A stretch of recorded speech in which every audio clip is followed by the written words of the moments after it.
Hello guys, welcome to Dikshit tutorials, India's learning platform. तो guys, कल जो हमने पढ़ा था वो हमने पढ़ा था अगस्त प्रस्ताव को, हमने पढ़ा था क्रिप्स मिशन को। ठीक है, आज जो हम पढ़ने वाले हैं, आज हम पढ़ेंगे भारत छोड़ो आंदोलन, जिसमें गांधी जी ने करो और मरो का नारा दिया था। ठीक है, और जिस दिन ये घोषणा की गई थी भारत छोड़ो आंदोलन के, उसके अगले ही दिन सुबह प्रातः ही जो कांग्रेस के जो प्रमुख नेता थे उनको गिरफ्तार कर लिया गया। अब मैं आपको बताऊंगा, देखो फिर भारत छोड़ो आंदोलन के बाद हम पढ़ेंगे आजाद हिंद फौज। उसके दो चरणों को पढ़ लेंगे, पहले चरण और द्वितीय चरण। दूसरे चरण में कैसे सुभाष चंद्र बोस नेतृत्व संभालते हैं। ठीक है, तो आज हम उसके बारे में पढ़ेंगे। देखिए, सबसे पहले मैं आपको बता दूं भारत छोड़ो आंदोलन, भारत छोड़ो आंदोलन। ठीक है, भारत छोड़ो आंदोलन में आपको बता दूं कि कांग्रेस कार्य समिति ने, यहां लिख दे रहा हूं, कांग्रेस कार्य समिति ने वर्धा की अपनी बैठक, अब ये बैठक कब हुई? 14 जुलाई 1942। 1942 में संघर्ष के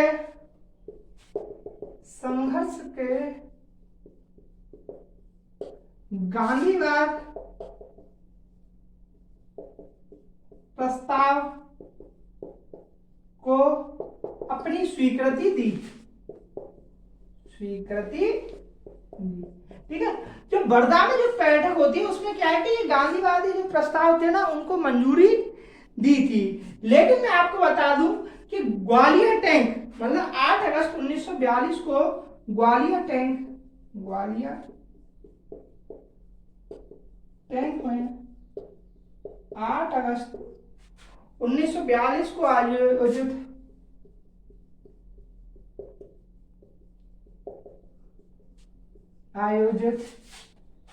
इस बैठक में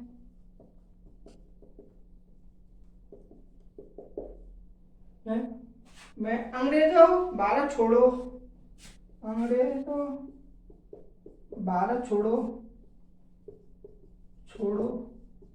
का प्रस्ताव पारित हुआ। देखो कब हुआ था?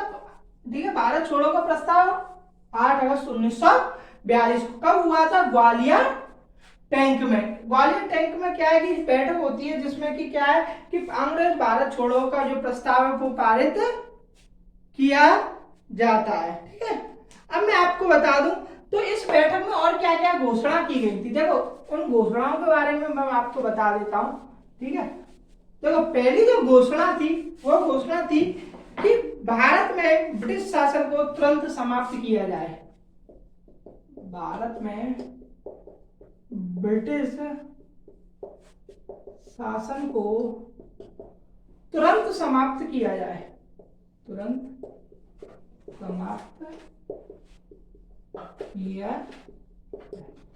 ठीक है, वही अगर मैं इसका दूसरा पॉइंट बता दूं कि स्वतंत्र भारत सभी प्रकार की, क्या लिख देता हूं,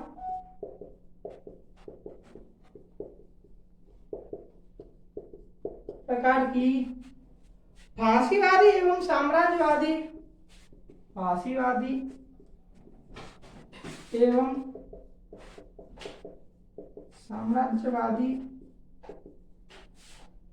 शक्तियों से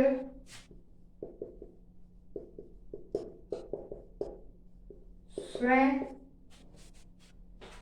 की रक्षा करेगा तथा अपनी अक्षुण्णता को बनाए रखेगा।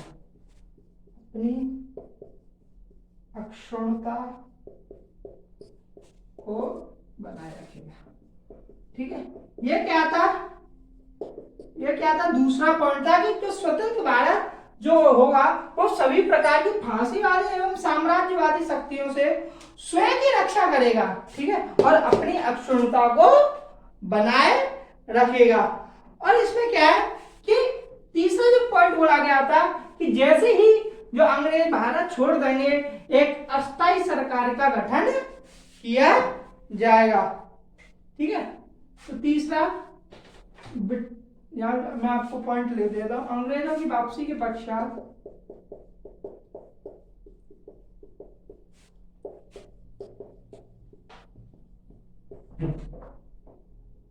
कुछ समय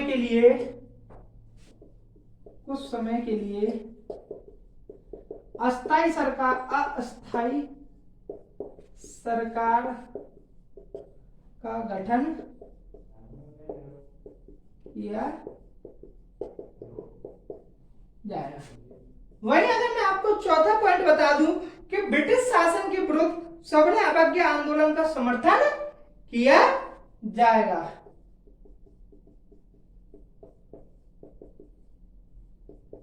के विरुद्ध सबने अवज्ञा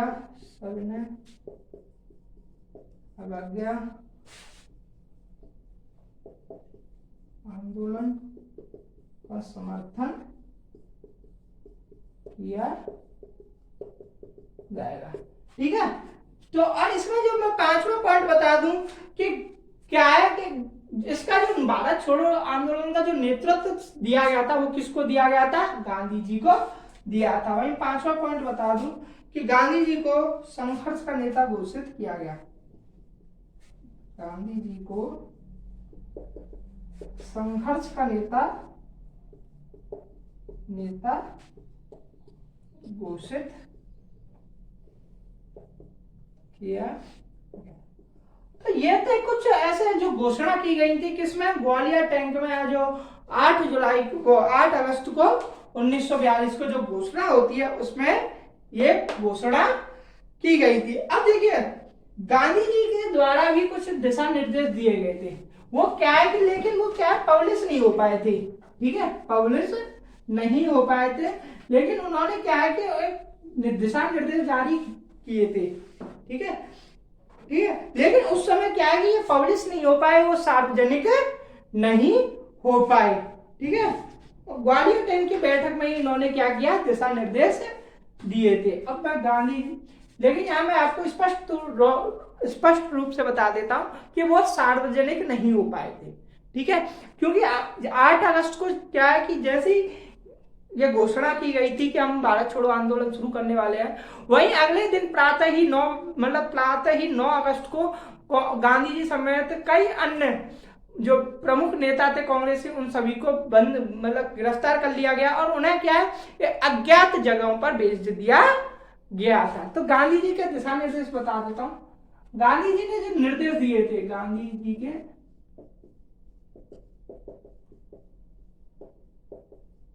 देखिए पहली क्या है, उन्होंने क्या किया? सरकारी सेवकों के लिए बोला, सरकारी सेवकों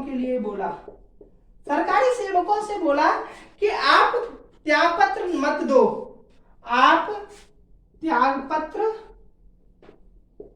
मत दो, परंतु क्या है कि आप कांग्रेस से अपनी राजभक्ति घोषित कर दो, कांग्रेस से अपनी राजभक्ति घोषित कर दो। ठीक है, वही अगर मैं दूसरा पॉइंट बताऊं कि सैनिकों के लिए क्या बोला था? सैनिकों से भी बोला गया था कि सेना से त्यागपत्र मत दो, परंतु क्या है कि जो भी भारतीय हो या अपने जो सहयोगी हैं उन पर क्या है गोली मत चलाओ। तो सहयोगी एवं भारतीयों पर गोली मत चलाओ।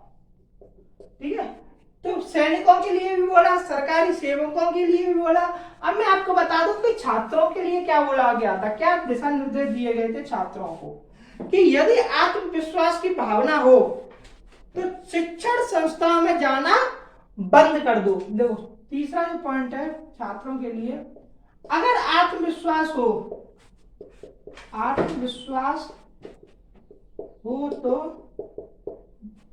तो शिक्षण संस्थानों में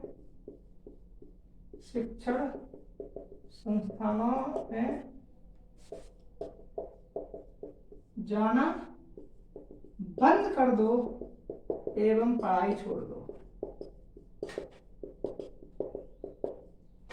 ठीक है, ये क्या किसके लिए बोला गया था? छात्रों के लिए बोला गया था। वहीं अगर मैं आपको बता दूं कृषकों के लिए जो बोला गया था, कि कृषकों के लिए बोला गया था यदि जमींदार सरकार विरोधी हो, यहां लिख दो, जमींदार सरकार विरोधी हो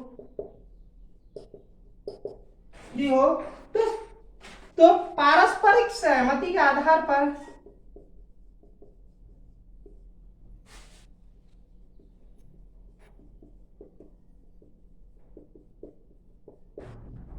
तय किया गया लगान अदा करते रहे। लेकिन अगर जमींदार सरकार समर्थन है, अगर जमींदार सरकार समर्थक है तो अगर सरकार समर्थक है, ठीक है, जमींदार अगर सरकार समर्थक है तो लगान अदा मत करो, ठीक है। तो इसमें क्या क्या बोल दिया गया था, ठीक है। तो ये क्या कृषकों के लिए बोला गया था।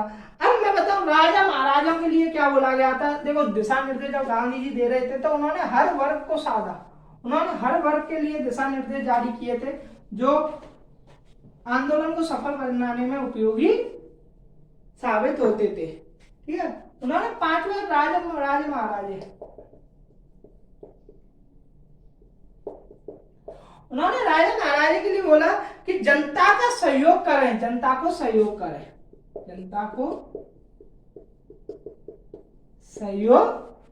करें तथा अपनी प्रजा की संप्रभुता स्वीकार करें, ठीक है। ये किसके लिए बोला गया था? राजा महाराजाओं के लिए। अब मैं बताऊं देशी रियासतों के लिए जो लोग थे उनके लिए क्या बोला गया था? देशी रियासतों के लोग नहीं, इनके लिए क्या बोला गया था कि अगर शासकों का सहयोग तभी करें जब वे सरकार विरोधी हो, शासकों का सहयोग तभी करें जब वह सरकार विरोधी हो,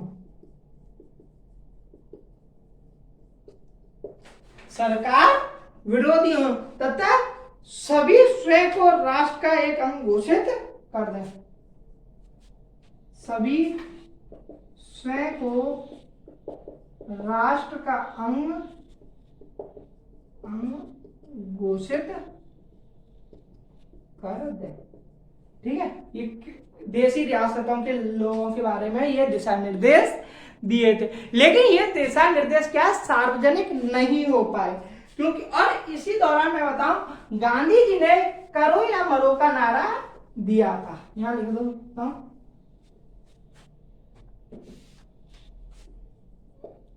गांधी जी ने करो या मरो का नारा, ठीक है, करो या मरो का क्या नारा दिया। अब मैं बता दूं 8 अगस्त को ये ग्वालियर टैंक में आयोजित ये दिशा निर्देश जारी किए गए थे। वही 9 अगस्त 1942 को सभी महत्वपूर्ण कांग्रेसियों को बंदी बना लिया गया। अब जैसे ये बंदी बना लिए गए, जो आंदोलन है वो नेतृत्वहीन हो गया, आंदोलन नेतृत्वहीन हो गया। देखिए ये क्वेश्चन बनता है गाइस, ठीक है, कि कौन सा आंदोलन नेतृत्वहीन था, कौन सा वो आंदोलन था जिसका नेतृत्व किसी ने नहीं किया था। तो वो क्या था? भारत छोड़ो आंदोलन। क्योंकि 8 अगस्त को प्रस्ताव पारित होता, वही 9 अगस्त को सुबह ही इनको बंदी बना लिया जाता और क्या है अज्ञात जगहों पर भेज दिया जाता है, अज्ञात जगहों पर भेज दिया जाता है। ठीक है, ठीक है, ये क्या है, अब क्या है कि अब फिर क्या है, जैसे जैसे आंदोलन हुआ तो सरकार ने क्या है, दमनकारी स्वरूप अपना अपनाया था। ठीक है, ठीक है, दमन किया था, हर जगह पर उनका शोषण करना शुरू कर दिया, आंदोलन कर रहे थे उनका दमन कर दिया गया था। एक बोलते ना बेहद ही बहुत बुरी तरीके से, मतलब ऐसे समझो उन्होंने मानव अधिकार जो थे उनको पूरी तरह से उल्लंघन कर दिया था। ठीक है, पूरी तरह से उनका उल्लंघन कर दिया था मानव अधिकारों का, तो अपूर्ण रूप से क्या कर दिया गया, उनका दमन शुरू कर दिया गया था। अब जैसे ही दमन शुरू किया गया, जैसे ही ठीक है दमन किया इन्होंने बहुत बुरी तरीके से, जैसे ही गांधी जी ने, तो क्या हुआ, गांधी जी ने सरकारी दमन के विरोध में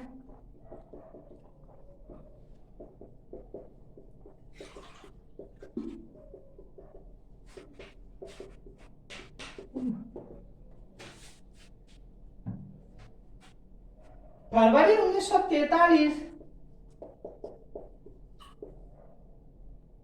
में 21 दिन का उपवास प्रारंभ कर दिया।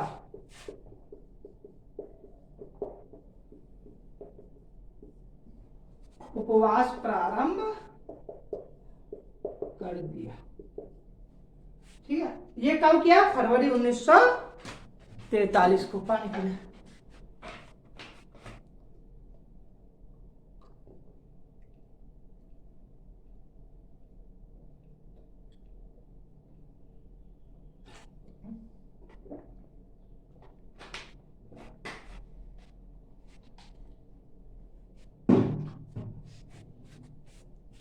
जैसे ही इन्होंने उपवास शुरू किया तो उपवास के क्या मायने थे, ठीक है, उस मायने को मैं बताऊं, इस पर जनता पर क्या प्रभाव पड़ा था। इस उपवास में कौन कौन सी उपलब्धियां हासिल की थी। पहली बात, जनता के मनोबल में वृद्धि हुई,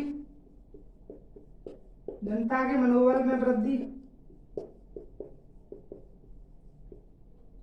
वही अगर मैं दूसरा बता दूं कि ब्रिटिश विरोधी भावना और प्रखर हो गई,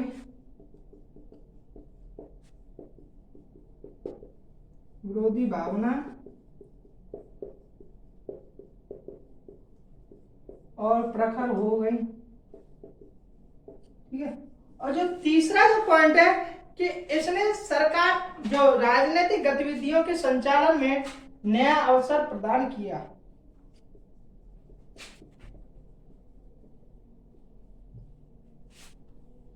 इस राजनीतिक गतिविधियों के संचालन में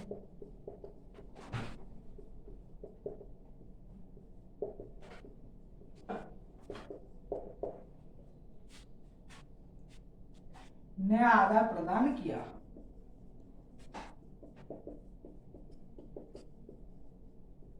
ठीक है, इसका जो पांचवा पॉइंट बता दूं, इसका जो पांचवा पॉइंट मैं आपको बता दूं, ठीक है, जो पांचवी जो उपलब्धि थी, जो मेन उपलब्धि थी कि सरकार की सर्वोच्चता,